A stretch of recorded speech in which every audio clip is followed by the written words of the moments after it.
Olá, bem-vindos ao canal do Professor Montanha. Bom retorno àqueles que já viram alguns dos vídeos. E a gente acha na área de saúde, às vezes, que a epidemiologia não tem tanta importância quanto a anatomia. E as duas correm na nossa grade dos nossos cursos de saúde. Será que não tem mesmo? Vamos dar uma olhada na relação entre a epidemiologia e o combate à Covid-19. Vamos ver a chamadinha e já começaremos o nosso vídeo.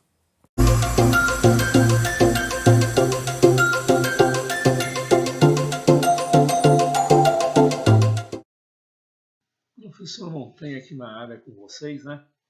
E hoje, como eu estava dizendo na introdução desse vídeo-aula, vamos falar um pouquinho sobre epidemiologia e a Covid-19. Qual a importância, né?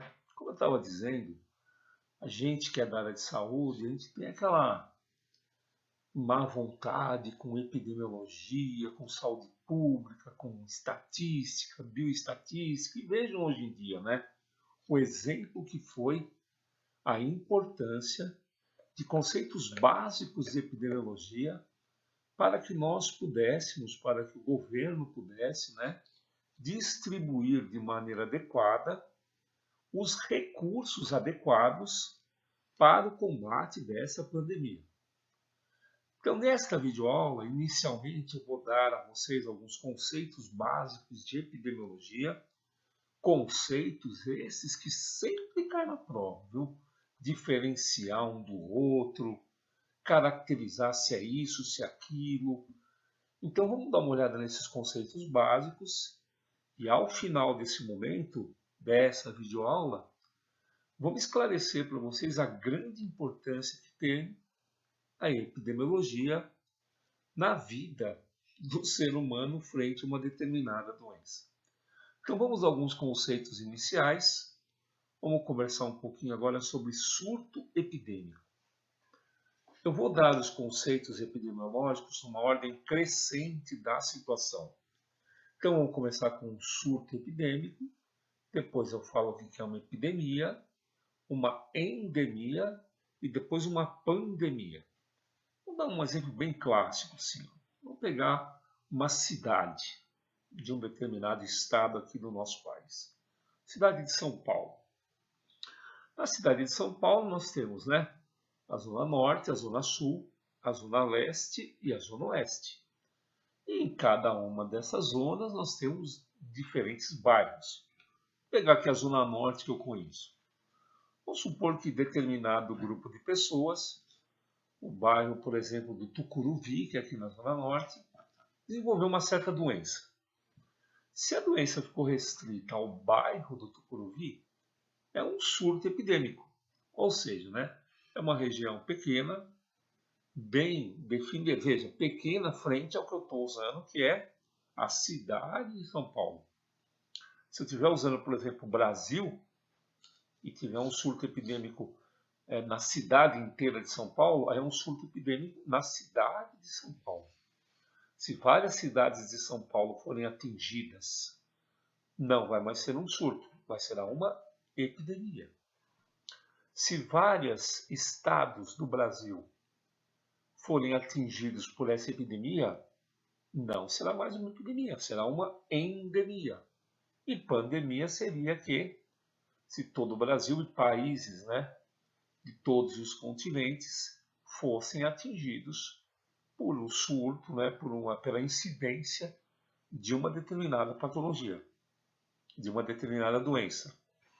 Então vejam, né, tudo aqui em relação à epidemiologia leva em consideração local, o período de tempo e o número de pessoas que desencadearam aqueles sintomas que cercam aquela doença. Então, o local que eu digo é o local geográfico, é o local de tamanho, né? O quanto de expansão, de área territorial. Um surto epidêmico, então, seria algo mais localizado. Eu não vou ficar lendo as definições, né, queridos? Mas guardem essas definições, né? Passem depois os slides devagarzinho e anotem essas definições, porque isso é pergunta de prova. A epidemia, então, já vai atingir uma área um pouco maior. A endemia seria maior ainda, né? Opa, vai devagarzinho para você poder frisar um pouquinho, né? Parar um pouquinho o vídeo e anotar essa definição, levando em consideração sempre, hein, a área, o período de tempo e o número de casos. Isso vai fazer com que você diferencie, né, frente a um referencial de espaço, o que é um surto epidemiológico, o que é uma epidemia, o que é uma endemia. Está aqui a endemia, né? Já seria uma área mais abrangente de uma determinada região. E aí chegamos à pandemia. A pandemia ela extrapola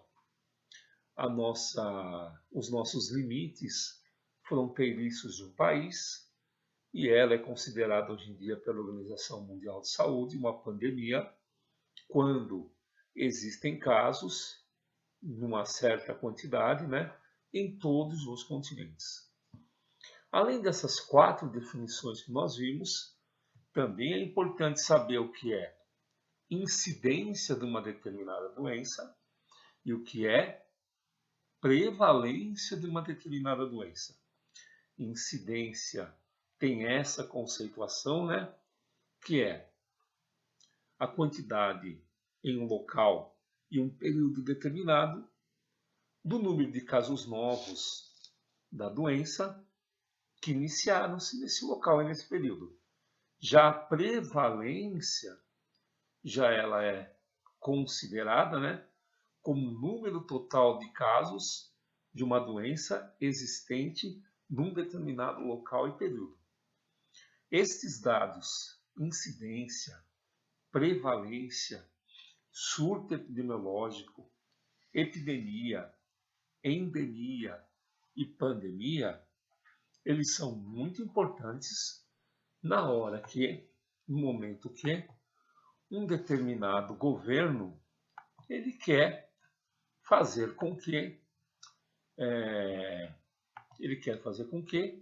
a gente distribua os recursos para o combate a essa patologia.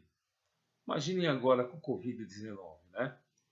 Vejam, as falhas, né, foram bem claras, né? Deixar acabar o oxigênio lá no Amazonas. Existem às vezes, né? Não, veja, não estou pondo culpa no governo X ou Y, né? Que o governo federal, por exemplo, entregou nos estados aquela quantidade de vacinas frente à população que existia em cada um. Aí os governos estaduais distribuíram para as cidades. E aconteceram coisas. Em determinadas cidades sobrou vacina, em determinadas cidades faltaram vacinas, né? Visto que o nosso censo não foi realizado ainda, né? Que devia ter sido o ano passado, né? Não foi realizado por problemas de verbas, né? Então vejam a importância da gente saber, além do censo, né? Quantas pessoas têm em certos lugares, quanto de doença, a idade das pessoas, para poder, por exemplo. Vejam a logística da coisa, né? A população é tão grande que a gente teve que dividir por idade. Vão vir os de 87 anos, agora os de 86, os de 85. Se eu tenho direitinho esses conceitos epidemiológicos e de saúde pública, a distribuição de todos esses elementos para as diferentes cidades, os diferentes bairros. Imagina a logística disso tudo, gente. Eu não estou falando de 100 pessoas. Eu não estou falando de distribuição por exemplo, de professores em campus numa universidade, que já é difícil. Você imagina você distribuir milhões de doses de vacina, vacinas que têm que ser conservadas, refrigeradas, né? Então, quer dizer, elas fora da refrigeração, elas têm um período de vida limitado. Você quer dizer, você não pode ter um erro abrupto nessa distribuição pelos dados epidemiológicos dessas doses de vacina, senão eu posso perder alguns milhões de doses por falta de logística de uma distribuição inadequada. Até chega seu, em vez de cada frasquinho, tem tantas doses dentro. Aí inventaram aqui em São Paulo a xepa, né? Tem para você se inscrever, mesmo fora da idade, para não jogar a vacina fora, frente o preço, né? E a necessidade da gente se imunizar. Bom, espero que vocês tenham gostado dessa nossa videoaula, né? Guardem bem esses conceitos de epidemia, endemia, surto, pandemia, incidência, pois e prevalência, pois eles são importantes para qualquer trabalho científico na nossa área de saúde. Todos nós aqui, né, temos que fazer um TCC um dia, né, como estudante, e esses dados que lhes parecem de menor importância, que não adianta nada você conhecer o sintoma da doença, como é que é feito o tratamento, qual é o tipo de pessoa que mais pega, qual é a profissão relacionada, se você não souber epidemiologicamente como que é essa doença, como que essa patologia, como esse surto se comporta frente da população. Então pare de achar que epidemiologia é menos importante que anatomia, que saúde pública é menos importante que histologia, que estatística é menos importante que bioquímica. Todo conhecimento nas grades dos cursos da área de saúde, eles são entrelaçados e fazem com que seja formado, seja graduado um profissional mais completo.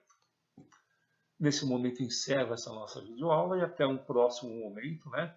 Espero que vocês tenham gostado e um grande abraço a todos vocês e até a próxima videoaula aqui com o professor Montanha no seu, no meu, no nosso canal da saúde. Grande abraço.